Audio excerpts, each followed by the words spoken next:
get lonely in this house all by myself. Ed Gein ছিলেন এক বিখ্যাত মার্কিন সিরিয়াল কিলার, যিনি 1950-এর দশকে উইসকনসিনের প্লেনফিল্ড শহরে বাস করতেন। তার জীবন ও অপরাধগুলো এতটাই ভয়ানক ও চরম ছিল যে তা নিয়ে বহু সিনেমা তৈরি করা হয় ও বিভিন্ন বই লেখা হয়। তার অপরাধের ধরনগুলোর মধ্যে ছিল মৃতদেহ থেকে অঙ্গ প্রত্যঙ্গ বিচ্ছিন্ন করে তা দিয়ে বিভিন্ন ধরনের আসবাবপত্র তৈরি করত। কি শুনে খুব ভয়ানক লাগছে, তাই না?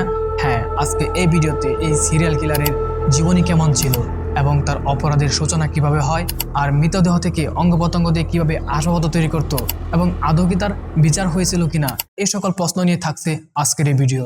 চলেন শুরু করা যাক। এড গেইন 1906 সালে জন্মগ্রহণ করেন। তার মা ছিল অত্যন্ত ধর্মপ্রাণ ও কর্তৃত্বপরায়ণ একজন নারী। তার মা সবসময় গেইন এবং তার ভাই হেনরিকে সমাজীকরণ থেকে দূরে রাখত, সবসময় সমাজের মানুষ থেকে দূরে থাকার জন্য উপদেশ দিত। এবং তার মা এতটাই কঠোর ছিল যে গেইন সে সময় তার জীবনে ভালোবাসা এবং স্নেহের অভাব বোধ করে। এবার আসি তার অপরাধের সূচনা কিভাবে হয়। গেইন যেহেতু জীবনে কখনো ভালোবাসা এবং স্নেহের ছোঁয়া পায়নি, সেই কারণে গেইনের ভিতরে সবসময় এক নেগেটিভ চিন্তা থাকতো মানুষকে নিয়ে। আর যখন সাল 1945 গেইনের মা মারা যায়, এতে গেইন খুব একা হয়ে যায়। এবং কি গেইন যখন তার মায়ের মৃতদেহের পাশে বসেছিল, তখন সে মৃতদেহের প্রতি এক অদ্ভুত আকর্ষণ অনুভব করে এবং তার একরকম আসক্তি তৈরি হয়। আর এই জন্যই সে তার মায়ের মৃতদেহকে তার বাসায় সংরক্ষণ করে রাখে এবং তা থেকেই সে পরবর্তী হত্যাকাণ্ডের পটভূমি তৈরি করে। গেইন প্রথম হত্যাকাণ্ডটি ঘটায় 1954 সালে 55 বছর বয়সী এক নারীকে হত্যার মাধ্যমে। আর গেইন যখন সেই নারীকে হত্যা করে, তখন সে অনুভব করে তার ভিতর এক অদ্ভুত আনন্দ কাজ করছে এবং এক ধরনের আসক্তি অনুভব হচ্ছে। এতে গেইন আরো উজ্জীবিত হয় এবং সে পরবর্তীতে এই উৎসাহে আরো অনেক অনেক নারীকে হত্যা করে।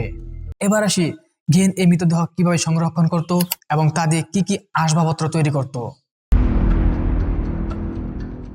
গেইন প্রথমে একটি ব্যক্তিকে হত্যা করার পর সে মানুষটাকে তার বাসায় সংরক্ষণ করত। তারপর সে মানুষের অঙ্গ প্রত্যঙ্গ বিচ্ছিন্ন করে বিভিন্ন অঙ্গ প্রত্যঙ্গ দিয়ে বিভিন্ন ধরনের আসবাবপত্র তৈরি করত।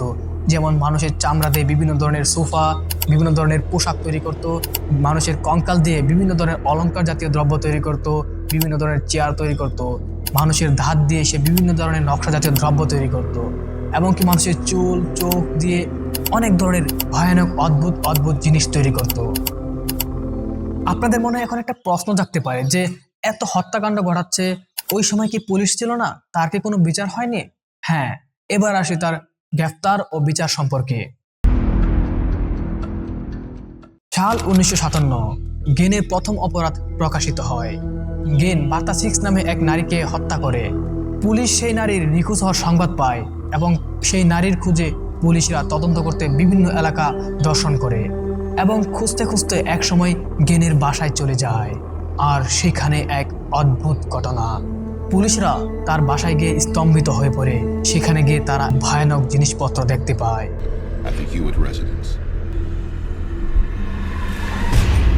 তারপর পুলিশরা গেইনকে গ্রেফতার করে নিয়ে আসে।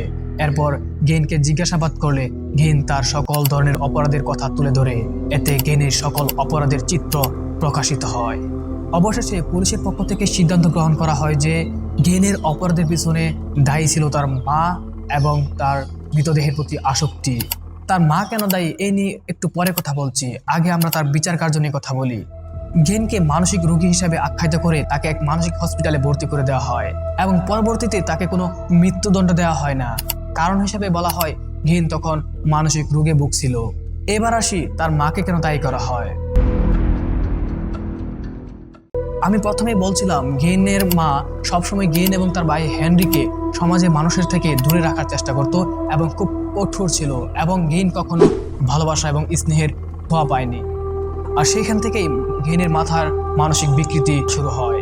এড গেইন পৃথিবীতে একটি চরম উদাহরণ যে একটি মানুষের জীবন ও মস্তিষ্ক কতটুকু বিকৃত হতে পারে।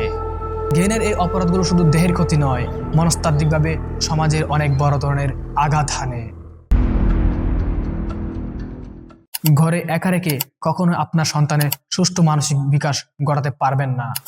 এখন সিদ্ধান্ত আপনার সন্তানকে সমাজের মানুষের সাথে মিশতে দিবেন নাকি একা ঘরে রাখবেন। তো ভিডিওটি ভালো লাগলে অবশ্যই শেয়ার করবেন, কারণ এই সম্পর্কে আমাদের সবার সচেতন থাকা উচিত। আজ এই পর্যন্তই, দেখা হচ্ছে পরবর্তী ভিডিওতে। এ পর্যন্ত সবাই ভালো থাকবেন, টাটা, বাই বাই।